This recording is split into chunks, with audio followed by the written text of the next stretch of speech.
You know, one of the hardest things about having these arguments daily with Trump supporters is that whatever we point out that Donald Trump has done, they have already falsely accused Joe Biden of doing it.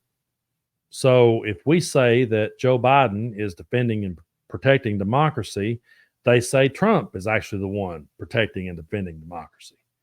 If we point out how Trump tried to steal the 2020 election, they say that no, actually, it was Biden who was trying to steal it from them.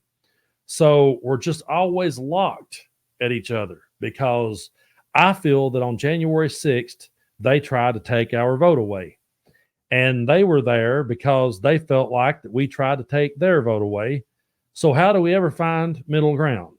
I've asked myself this question so many times, and I say to myself, we have the truth on our side. We have the facts and the evidence on our side.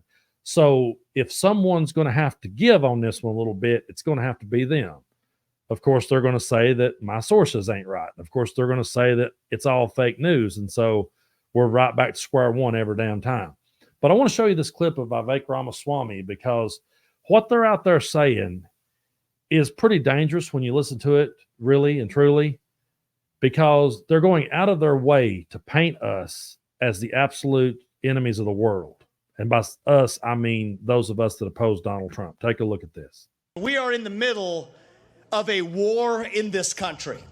And I don't think it's a war that the media will teach you about, black and white. Nope, it's not that. Not man versus woman. It's not even really Republican versus Democrat. It is deeper than that. It is a war between those of us who love the United States of America and our founding ideals, and a fringe minority who hates this country and what we stand for. And right now, we need a commander-in-chief who is going to lead us to victory in that war. That is your 47th president of the United States, Donald J. Trump, the next president you're going to put back in the White House. That is why we're here today. If you want to seal the border, vote Trump. If you want to fight inflation in this country, vote Trump. If you want to secure free speech in this country, vote Trump. If you want to defeat the deep state in this country, vote Trump. If you want to restore law and order in the United States of America, vote Trump. If you want to revive national pride in this country, vote Trump. If you want to make America great again, vote Trump. That is what we're going to do. Okay, first of all, I'd like to remind you guys, if you haven't already, be sure to hit that like button and hit subscribe. Drop a comment if you feel like it, because those things just helps to boost these videos and the algorithm, and I greatly appreciate all of you. Secondly, it's going to be really hard to do this portion of the video without going in this country. I've been working on it. I'm not really a master at doing impressions. I do impressions of people who I know personally that you guys don't know. So if I bust out my impression of my dad, you guys have never met him, so you wouldn't know if it was good or not. But it's really hard to listen to Vivek talk about in this country. It's so annoying to me. His voice is like nails on a chalkboard, and I didn't think that anyone's voice could be more annoying than Trump, but Vivek is really giving him a run for it. But when he said the part about a fringe minority who hates this country, I said to myself, that's exactly how I view MAGA, and I really do believe that they are the fringe, and I believe they are the minority. And the thing about MAGA is they want an America that only looks like them and only has their ideas.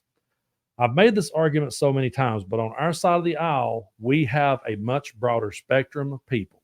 There is a whole lot of us over here that is just wanting to live life and have the same rights as everyone else, and that's what we want for everyone.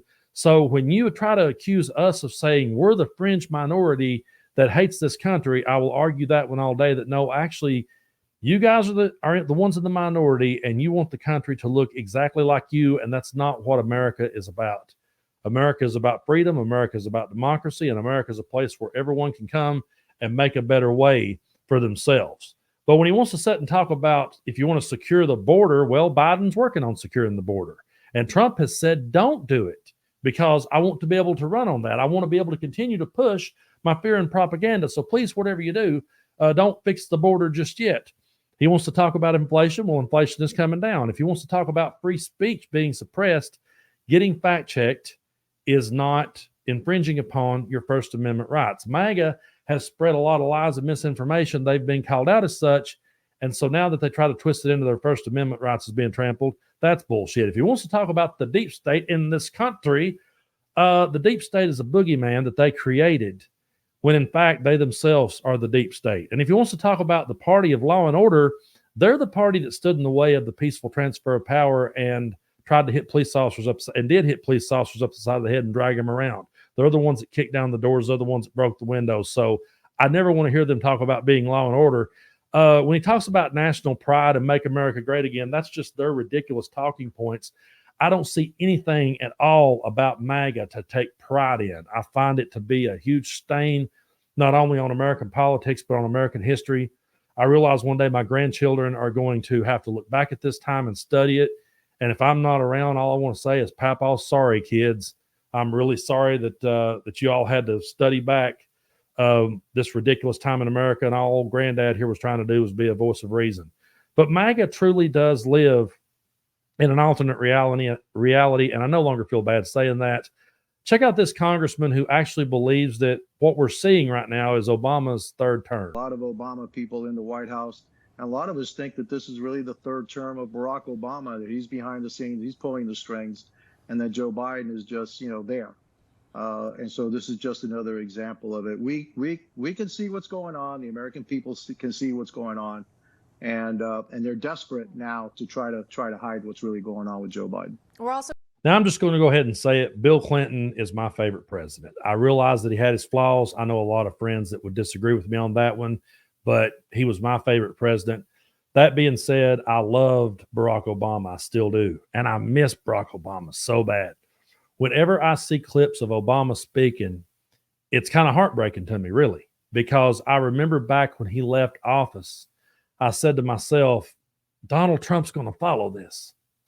Donald Trump is going to follow Barack Obama, and he's going to try to undo everything Obama did. And he's going to leave this massive stain on American history. And I just hate the fact that in the history books, Barack Obama, being the good, decent man that he is crammed in between George W. Bush and Donald Trump.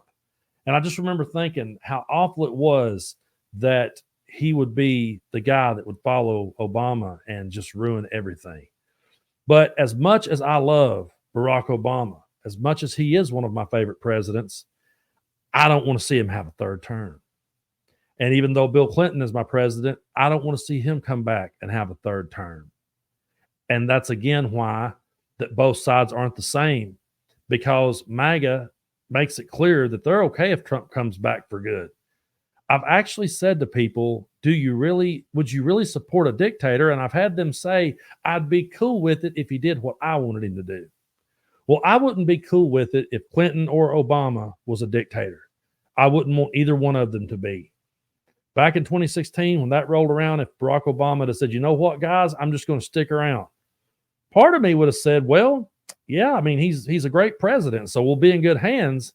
But the other part of me respects American democracy and respects what we stand for. And therefore, I would have said, sorry, Obama, I love you. I really think you've done great. I hate to see you go, but you can't stick around because that's not how it works. The problem is with the other side is they have no problem going against the way we did things from day one. So going back to Vivek and his idea that we are the fringe minority, I'm going to argue all day that fringe minority is the best description I can come up with for MAGA.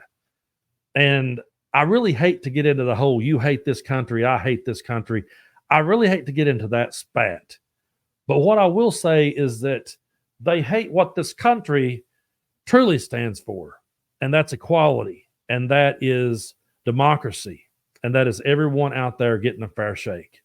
And when I say that, folks, I'm not saying that everyone should have a handout, but what I am saying is that everyone in this world should have a hand to play. And when I look at MAGA living in this alternate reality, I say to myself, how much longer are we going to be here? Like, how much longer is this going to go on? It's like a movie that is really bad. It's lost the plot. They're not circling back to it. And how long am I going to have to sit in this theater before this shit show ends? That's how I truly feel about MAGA.